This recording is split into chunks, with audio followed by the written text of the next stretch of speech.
Fala galera, tudo bom? Bom dia, boa tarde, boa noite, né? Para quem estiver aí me escutando, me vendo, enfim. Com o intuito de a gente tentar continuar as aulas de irrigação e drenagem, né? Eu comecei a gravar agora, estou fazendo alguns testes na apresentação de slides, né? Com minha voz, né? Um vídeo, para poder dar continuidade. Então, o que acontece? Ah, Devido ao coronavírus, a gente não vai poder estar na sala de aula, né? Então eu vou disponibilizar toda segunda e quarta para vocês as aulas de irrigação e drenagem, o máximo possível, né, via SIGA, dessa maneira. Aos que virem as aulas, eu peço que transmitam aos outros alunos para que eles possam ter acesso pelo SIGA também. Isso é uma alternativa para a gente poder dar continuidade aí à disciplina, né, de qual as aulas não foram canceladas, né? A gente está controlando tudo via remotamente, então é importante que a gente dê continuidade de alguma forma. Então eu acho que talvez essa forma seja bacana, mas eu quero ouvir depois a opinião de vocês, né? Eu vou pedir para os alunos responsáveis depois me comunicar se ficou legal, e aí eu vou gerando mais vídeos e vou disponibilizando os exercícios, né? Da melhor maneira possível. Qualquer dúvida, entre em contato comigo por e-mail, né? Eu vou fazer o máximo possível para responder, tá bom? Também estou em quarentena, né? Como vocês estão vendo aqui. Não estou saindo muito de casa, né? Apesar de morar sozinho, mas é importante, né? Manter essa rotina, né? Até que esse mal, né? Ele passe, né? E a gente possa voltar aí a ter as nossas rotinas, que é muito importante para a continuidade da vida, certo? Dando continuidade às aulas, a gente vai falar um pouco hoje, né? Sobre a influência do clima na agricultura irrigada, né, cujo principal tema aqui vai ser a evapotranspiração de referência, tá? Contudo, também vamos abordar aí outros conceitos e dentre os quais, né, no final a gente vai gerar um conteúdo, né, maior, incluindo a evapotranspiração da cultura, né, dentre outros aí parâmetros, ok? Bem, a evapotranspiração, né, em si, né, ela nada mais é do que a evaporação, né, mais a transpiração, né, a evaporação do solo devido aí à incidência da radiação solar, né, faz com que a água seja evaporada da superfície do solo e a transpiração das plantas, né, como eu falei, né, pela diferença de potencial, né, fazendo com que a planta, né, as folhas percam água devido, né, à atmosfera ter um maior potencial, né, em termos negativos. Então, esse processo aí, ou seja, o somatório da evaporação mais a transpiração, vai ser igual à evapotranspiração, certo? Nesse sentido, né, a evapotranspiração ela tem várias importâncias. A primeira é uma escala mais macro, né, a importância dela no ciclo hidrológico, né, cujo qual é a forma pela qual a água da superfície terrestre passa para a atmosfera no estado de vapor, tendo um papel importantíssimo no ciclo hidrológico em termos globais, né?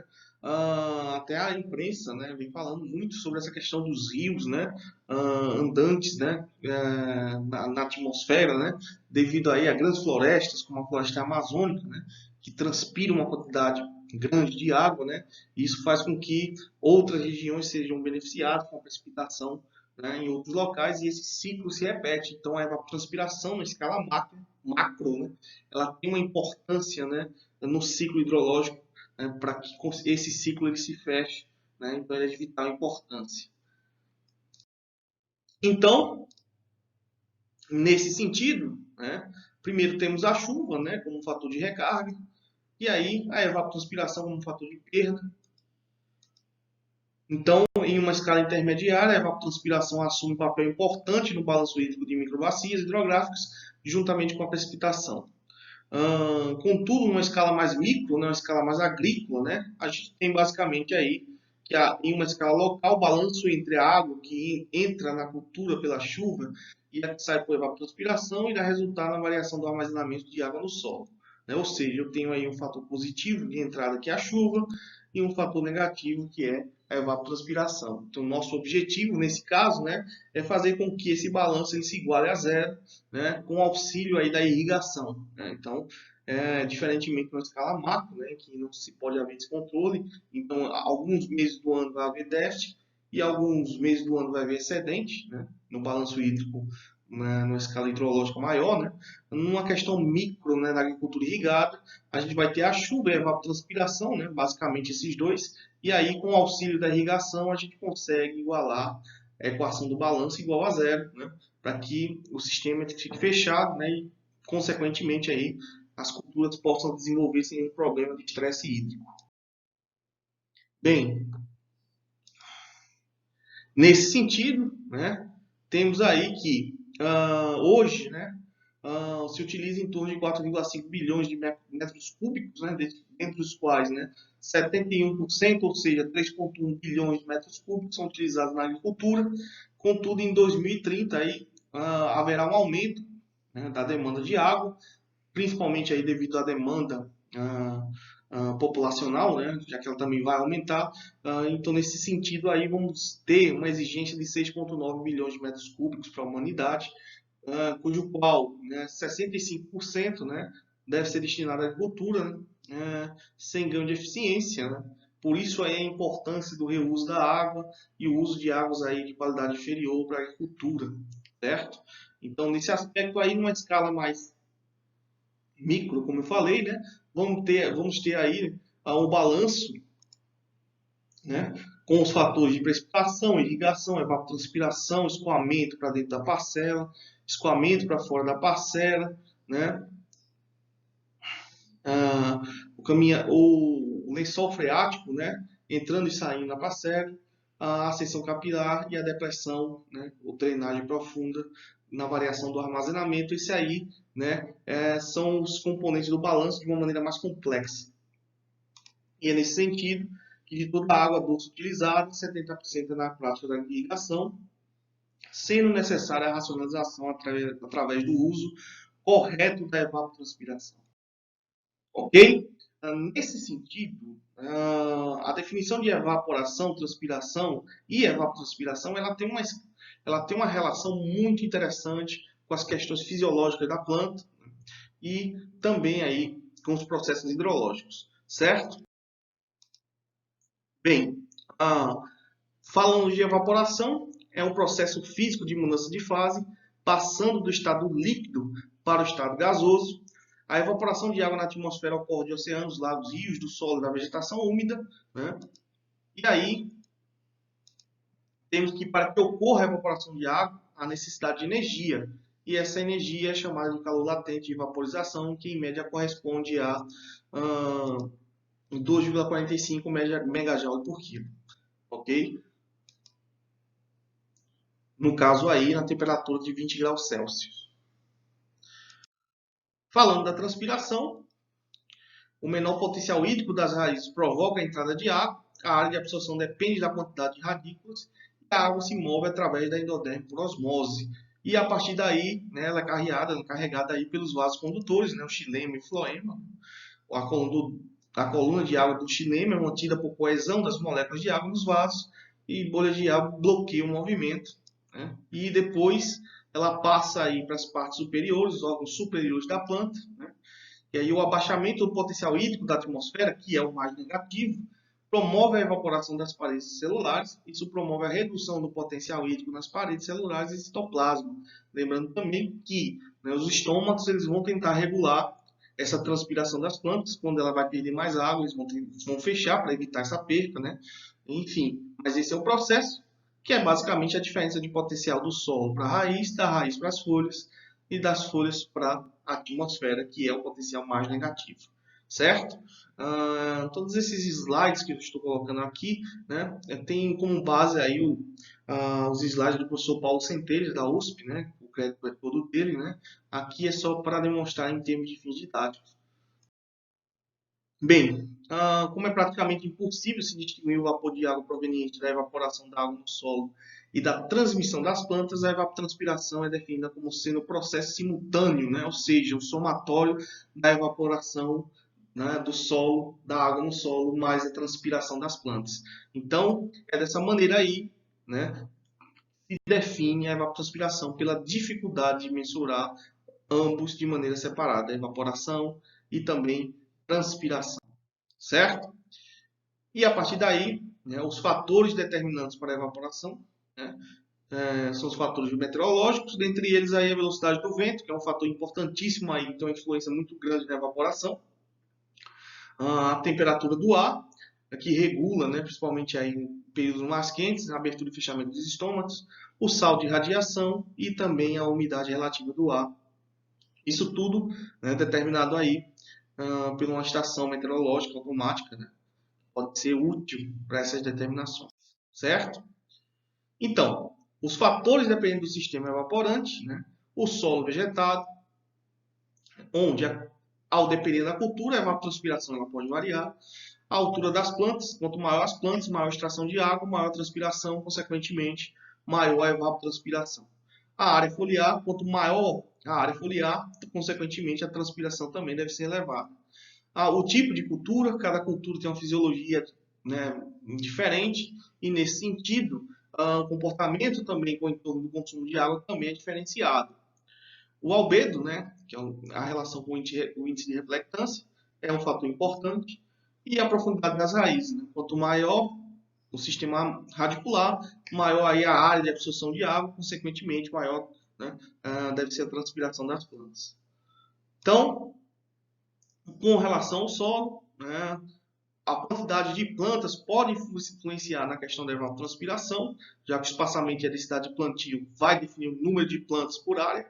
A orientação de plantio, devido à incidência solar, da radiação solar.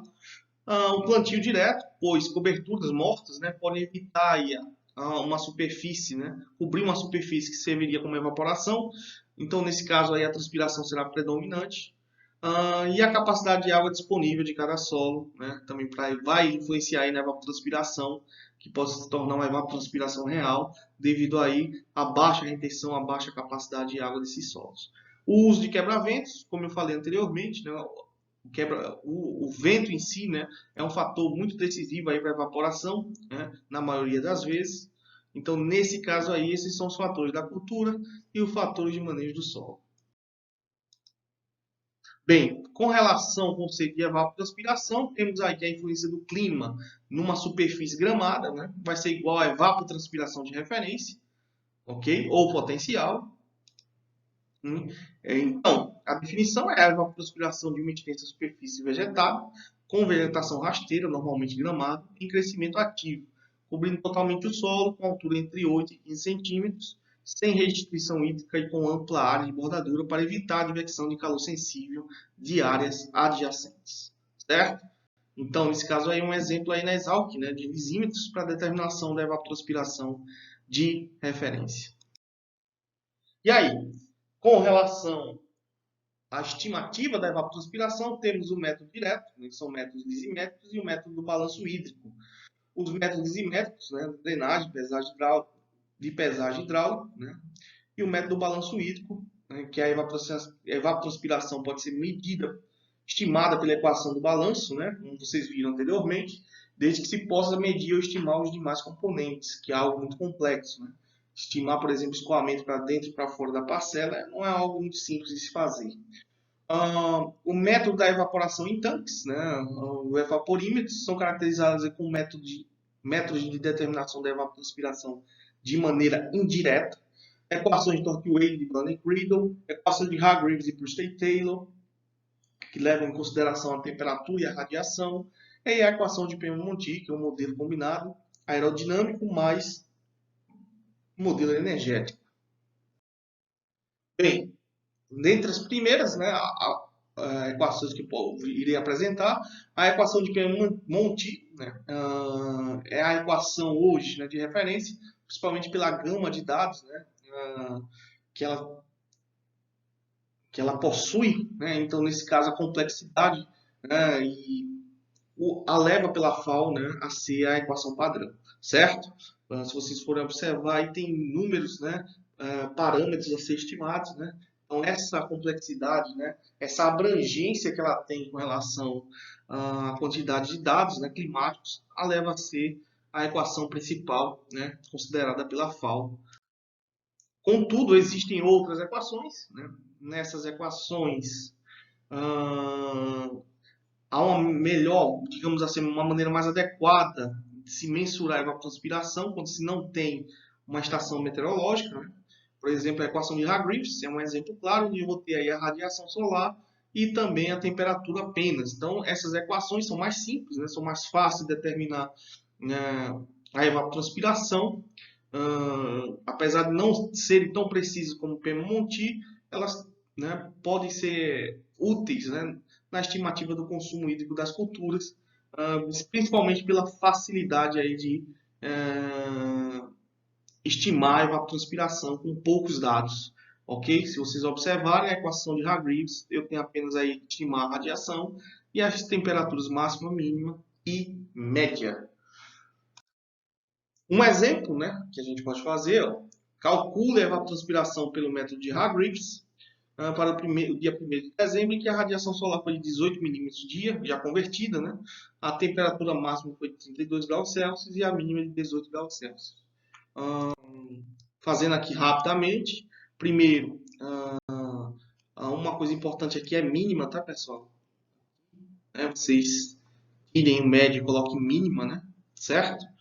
Então, é mínima.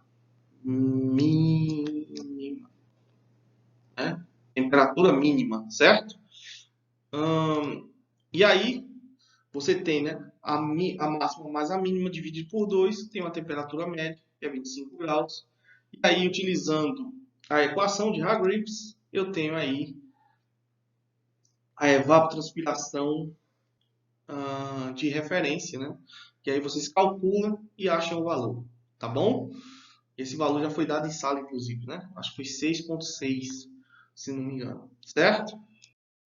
O outro é o tanque classe A, cujo qual, através da evaporação da água no tanque, né? Sobre uma superfície gramada, com o uso de um parafuso micrométrico, se mede, se mensura a evaporação do tanque, e aí com um coeficiente que leva em consideração a radiação, a umidade relativa, o comprimento da bordadura gramada, a velocidade do vento, né? Vamos considerar aí o coeficiente do tanque para que se obtenha aí a evapotranspiração de referência. Ou seja, repetindo, né, o coeficiente do tanque vai ser influenciado aí o vento, a velocidade do vento, a umidade relativa, a superfície, né, gramada, né, até a bordadura, ok? Então, vocês vão observar aqui, ó, que você tem uma escala de vento, né, de leve a moderado, forte, muito forte, e a posição do tanque de 1, 10, 100 e assim por diante com relação à bordadura em metros. E aí a umidade relativa considerada baixa, média e também alta.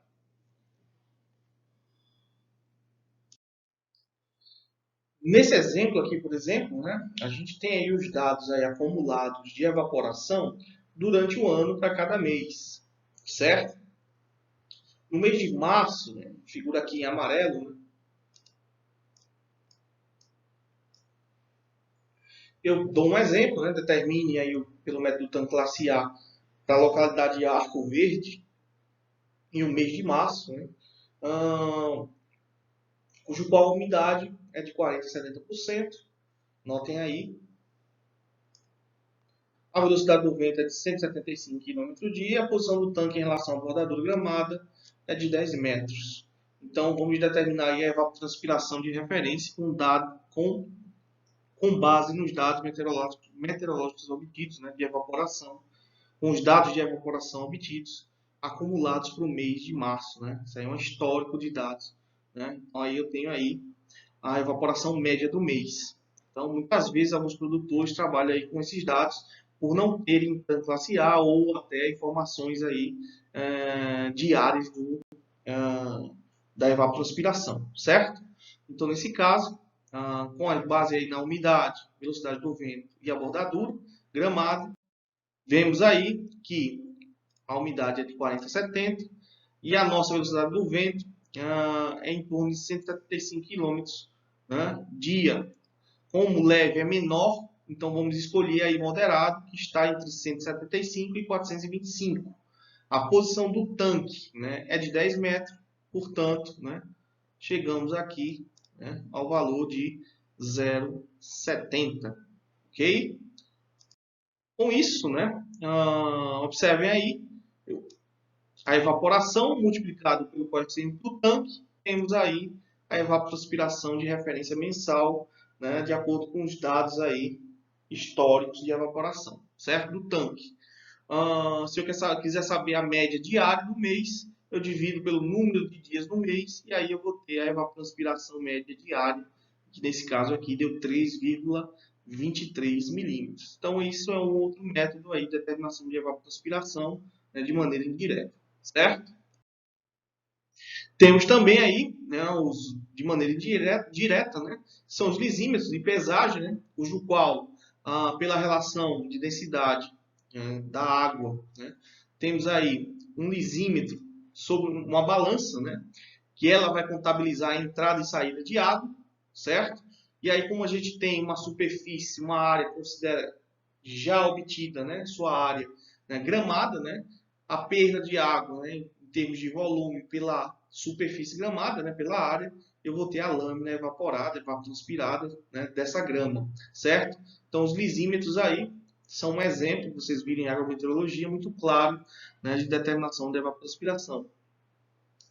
Que nada mais são, né, do que caixas, né, com solo, contendo solo e grama, na sua superfície, né, enterradas no solo, né, cujo qual aí temos aí, né, normalmente hoje, atualmente aí, os lisímetros de pesagem, né, como os mais utilizados, certo? Também há lisímetros de drenagem, né, dentre outros, né. Hoje, né, os lisímetros são mais, estão instalados apenas aí, né, nas universidades, né, e em Embrapas, né, para aquisito de pesquisa, né. O produtor em si ele determina a evapotranspiração, né, pelas equações que a gente acabou de ver, tanto classe A, Perman-Monti, Hargreaves e etc. E daí chegamos na questão da evapotranspiração de referência, né, determinada por métodos empíricos, como equações. A gente fez a equação de Hargreaves, né, não desenvolvemos, mas fizemos lá um exercício e também a equação, né, do tanque classe A, para demonstrar para vocês, né, como é que se determina aí a evapotranspiração de referência. Sabendo que a evapotranspiração de referência, né, é de uma cultura hipotética, né, cujo qual ela tem basicamente todo o suprimento de água necessário, né, nutricionalmente ela está bem satisfeita, né, e não há incidência de pragas. Né? A partir daí a gente chega na condição da evapotranspiração de cultivo ou evapotranspiração da cultura. Né? Que seria? Essa evapotranspiração, né, como está dizendo aí no slide, né, que ocorre uma cultura qualquer em qualquer fase do seu desenvolvimento, desde a semeadura até a maturação. Sendo que, nessa condição, a gente vai ter agora um coeficiente de cultivo que vai depender justamente do tipo de cultura. Que tipo de cultura está sendo utilizado? E a partir daí a gente vai trabalhar a evapotranspiração da cultura, certo?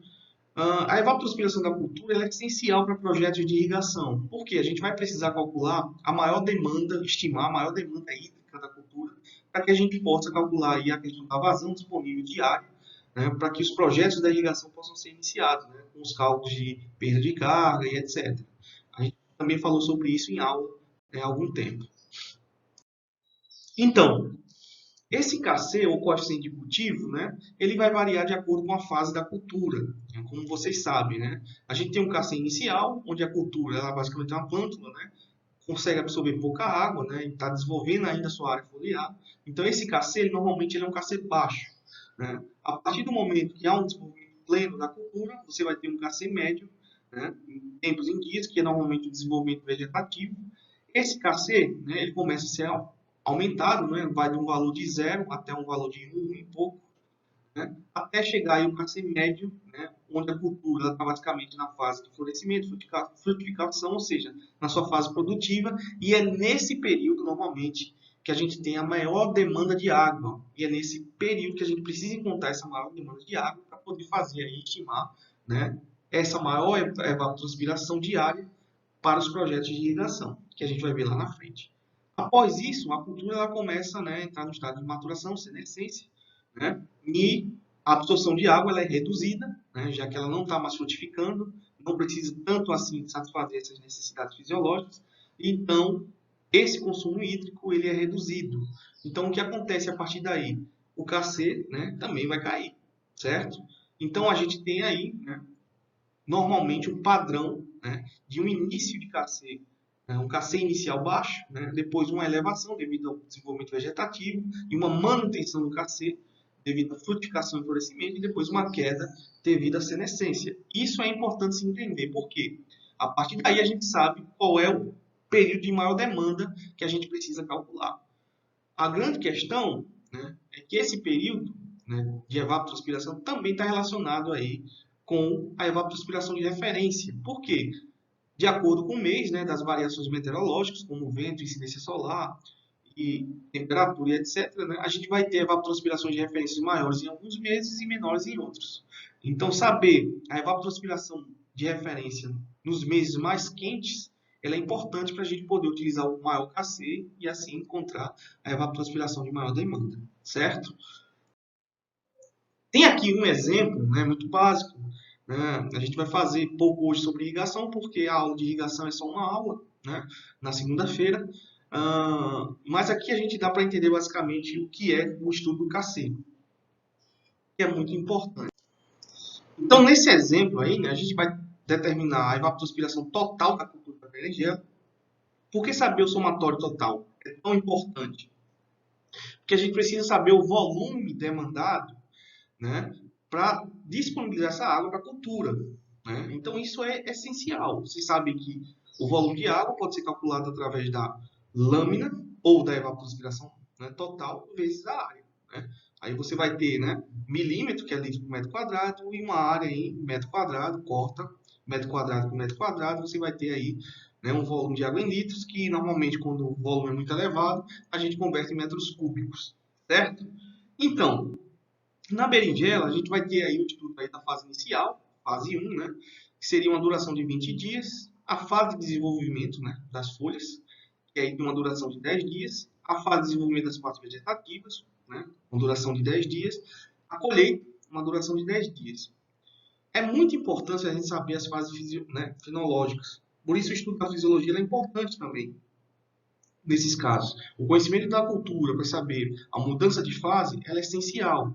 Normalmente no campo se dá quando a gente vê que pelo menos 70% ou 60%, né, das plantas elas já mudaram de fase. Aí a partir daí a gente adota outro KC. Esse manejo da irrigação ele é feito em campo. Né? Então o que é que o agrônomo ele precisa nesse caso? É identificar, saber identificar a mudança de fase.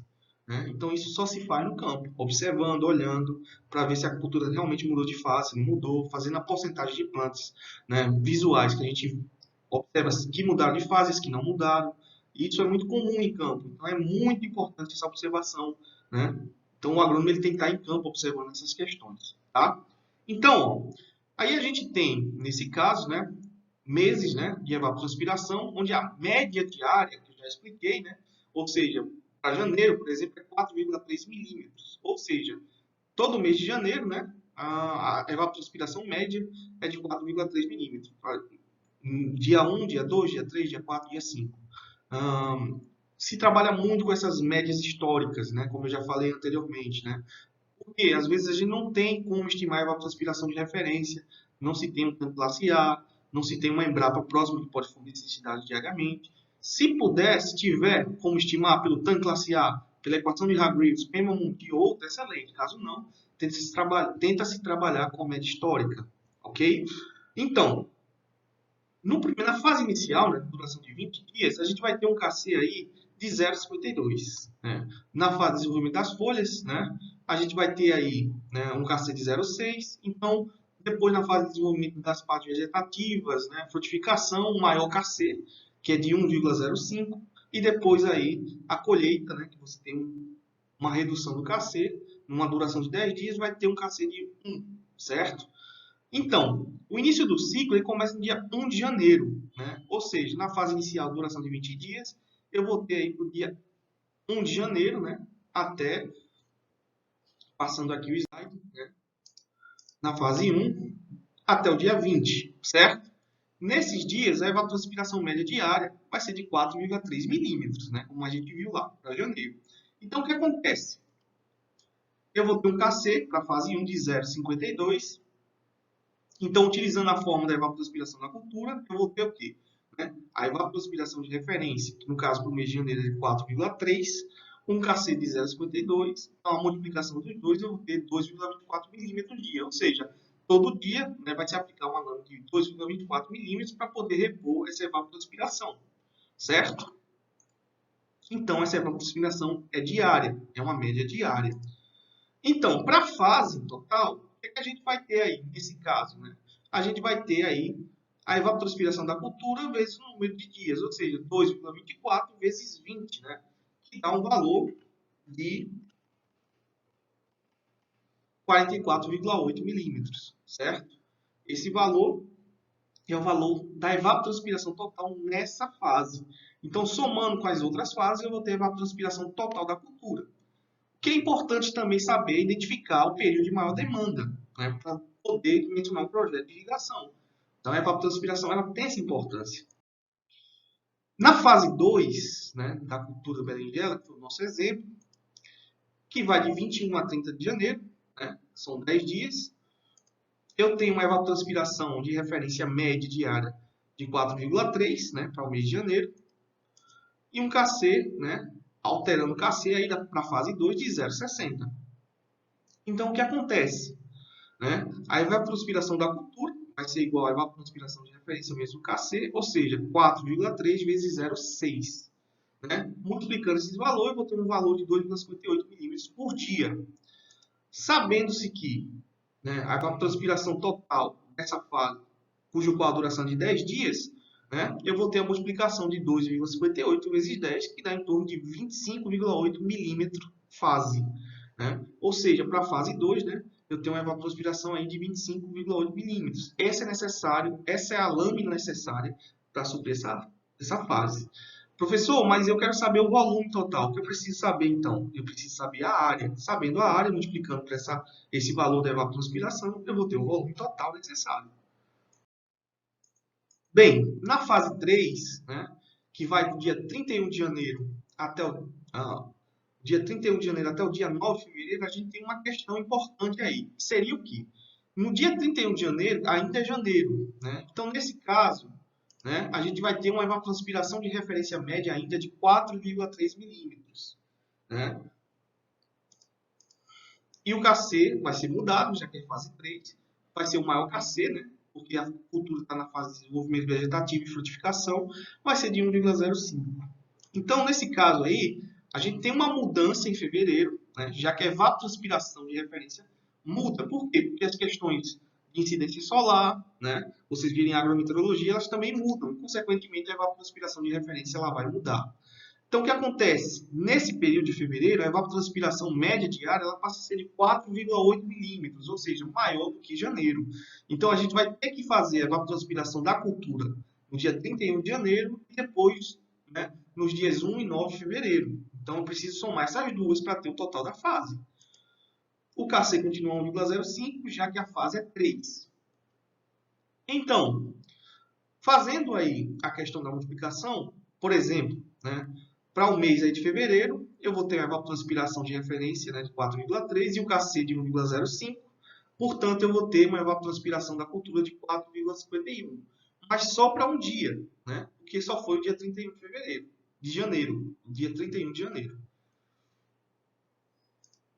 Já para a evapotranspiração da cultura em fevereiro, eu vou ter uma evapotranspiração de referência de 4,8 multiplicado por 1,05. Nesse caso, eu coloquei em verde por quê?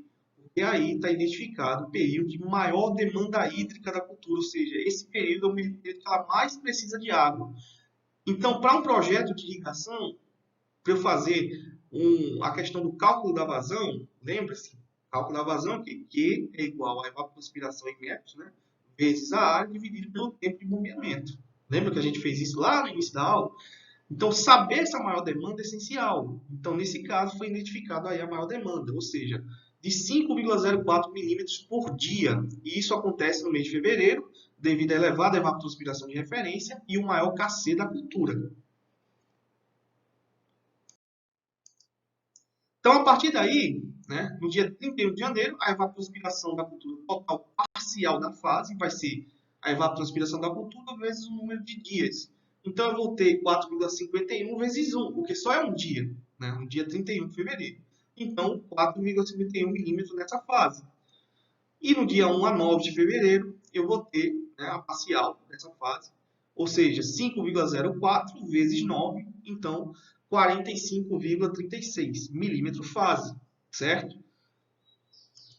Então, o total seria o somatório das duas, 4,51 mais 45,36, que dá 49,87 milímetros na fase. Então, essa fase que abrange um dia de fevereiro mais 9 dias um dia de janeiro mais 9 dias de fevereiro, dá em torno de 49,87 milímetros, certo? Vocês vão ter os slides disponíveis aí, podem observar. Então, esse é o período de maior demanda, né? Ou seja, no mês, né? Ou numa fase, esse é o período que mais é necessário utilizar água. Então, é nesse período que eu preciso ter um volume de água considerável, né? Então, para se fazer um projeto, é preciso se basear nesse volume. Por fim, a fase 4, que é a fase de senescência, né? Vai do dia 10 a dia 19 de fevereiro, ou seja, uma duração de 10 dias. Eu tenho a evapotranspiração média de fevereiro de 4,8 milímetros, né? E um KC de 1, né? Ou seja, deu uma reduzida no KC, né? A cultura já não precisa tanta de água assim, já que ela passou da fase vegetativa e de frutificação. Então, nesse caso, a evapotranspiração da cultura, né, estimada seria de 4,8 vezes 1, ou 4,8 milímetros, né? E aí, né, para o total da fase, seria 4,8 multiplicado por 10, ou 48 milímetros fase. Certo? Então, encerra-se assim as 4 fases da cultura da berinjela. E aí, eu tenho aí um somatório, né? A evapotranspiração da cultura total, ou seja, o consumo de água necessário da cultura, o que ela vai precisar durante toda a fase dela, é só somar, né, todas as fases juntas. Ou seja, a fase 1, que é de 44,72, a fase 2, de 25,58, a fase 3, de 49,87 e a fase 4, de 48.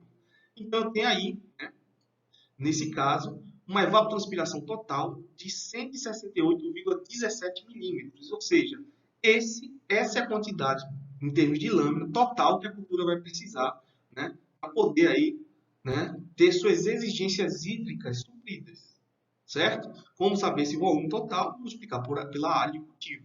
Né? E o período de maior demanda? O período de maior demanda foi identificado, né, como o período de fevereiro, né, com o KC de 1,05, ou seja, o período de máxima demanda aí é de 5,04 milímetros dias, ou seja, se eu conseguir fazer com que o projeto de irrigação supra essa necessidade, então todas as outras necessidades hídricas ele com certeza vai suprir. Aí tem uma questão importante, professor, mas se eu tiver mais de uma cultura, o que é que eu devo fazer? Nesse caso, o sistema de irrigação ele deve ser projetado, seja ele pivô central, localizado, aspersão, né? O sistema ele deve ser projetado para a cultura de maior demanda. Né? Sempre para a cultura de maior demanda. Se você consegue suprir a cultura de maior demanda, você vai suprir as outras culturas. Né? Então, nesse caso aí, é essencial, né, que as coisas, que as demandas, né, evapotranspiratórias sejam supridas nessa questão. Tá? Eu acho que é mais ou menos isso que eu queria passar nesse momento, né, para irrigação, ou seja, a gente já vai encerrar essa parte da relação água-planta, né, para que na próxima aula eu possa começar a explicar outras questões, né, como a irrigação por superfície, né, e o manejo da irrigação, né, juntando aí clima e solo para a gente poder dar uma trabalhada legal nisso, tá bom? Por fim, né, para a gente poder entender a questão total, lembre-se que a irrigação ela é um balanço hídrico, ou seja, eu tenho vários parâmetros aí, né? Irrigação, precipitação, que são fatores de entrada, escoamento superficial, ascensão capilar, como fatores positivos, evapotranspiração, escoamento superficial e percolação, como fatores de perdas, certo? Mas quando a gente trabalha com irrigação, e eu mostrei isso no quadro, acho que vocês lembram, né? A irrigação basicamente vai ser a evapotranspiração menos a precipitação. Ou seja, se evapotranspirou 5 milímetros e não choveu, eu vou precisar irrigar 5 milímetros. Se evapotranspirou 5 milímetros e choveu 2 milímetros, eu vou precisar irrigar 3 milímetros. Né? Então, isso é a base da irrigação. O que perdeu tem que ser reposto. Né? Isso é a base. Fazendo isso, você está fazendo né, um manejo da irrigação bem feito. E é nessa questão que a gente precisa trabalhar, sobre manejo da irrigação. Que às vezes o sistema ele é bem projetado, mas quando o manejo ele é falho, por falta de informações, né, então a partir daí a gente tem um prejuízo daqui a uma redução aí, né, da questão da produção da cultura. Então isso é que a gente precisa entender e se trabalhar. Tá? Então, a irrigação ela pode ser feita, a IRN, né? A lâmina de irrigação, a irrigação é necessária. Por isso, né, pela evapotranspiração e a precipitação, a chuva, ou também utilizando aí uma lâmina de lixiviação, né? Nesse caso é importante para remover os sais, né? E aí pela eficiência, né, a irrigação total necessária, certo? Então eu posso fazer o manejo da irrigação tanto pela umidade do solo, né, umidade na capacidade de campo, ponto de multipermanente, né, que a gente já fez, e também posso fazer pela evapotranspiração, ou seja, né, a irrigação real necessária vai ser igual a evapotranspiração menos a precipitação, né?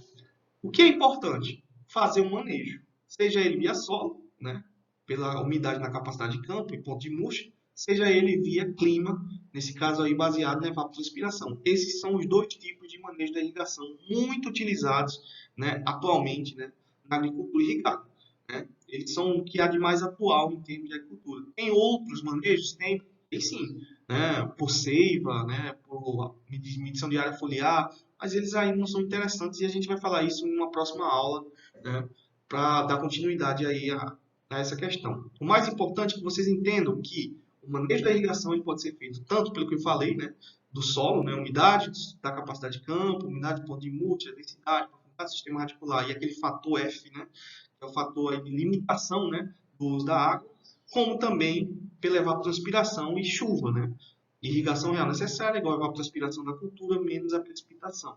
Isso é essencial para que a gente possa aí entender. O manejo da irrigação ele é feito via solo ou via clima. São os dois. Via solo, umidade na capacidade de campo e ponto multipermanente. Via clima, evapotranspiração da cultura e precipitação. Certo? Valeu, galera. Obrigadão aí. Depois eu vou ver a repercussão, né, dessa primeira aula. Tá? Um abraço aí. Valeu.